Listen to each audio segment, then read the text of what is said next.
Hi, everybody. Today I'm doing my narrative speech on my first experience of childbirth. And it started for me back in 2013, July 3rd, and that was the day that I was released from perinatology.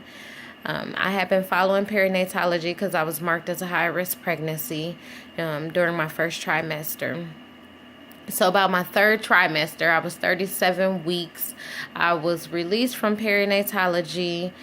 I decided to go back to work that day. It was the day before the 4th of July. We actually get the 4th of July off because it's a holiday. And that was great because my family, we plan a huge 4th of July event.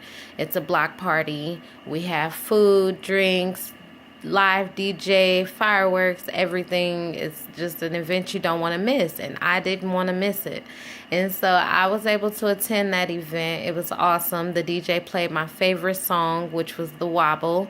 It's a shuffle. It's similar to the Cha-Cha Slide or the Electric Slide or the D-Lo Shuffle, if anybody know any of those shuffles. It's just a fun dance.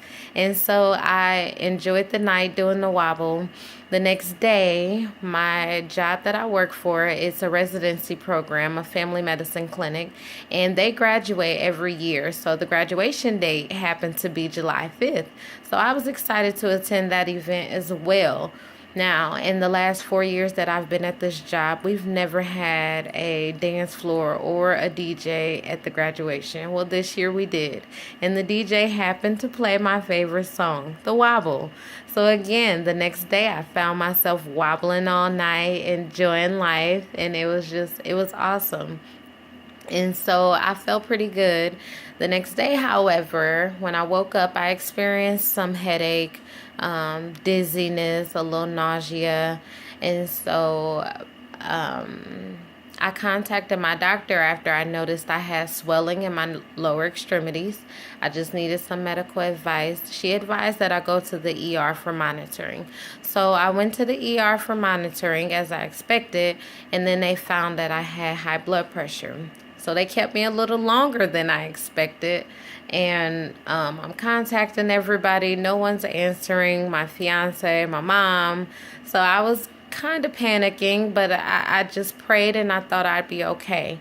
Well, then my doctor came back in maybe a few hours later and told me she wanted to do an emergency C-section. She had noted that my son's heart rate was dropping and rising and dropping and rising, and then my blood pressure was a consistent high.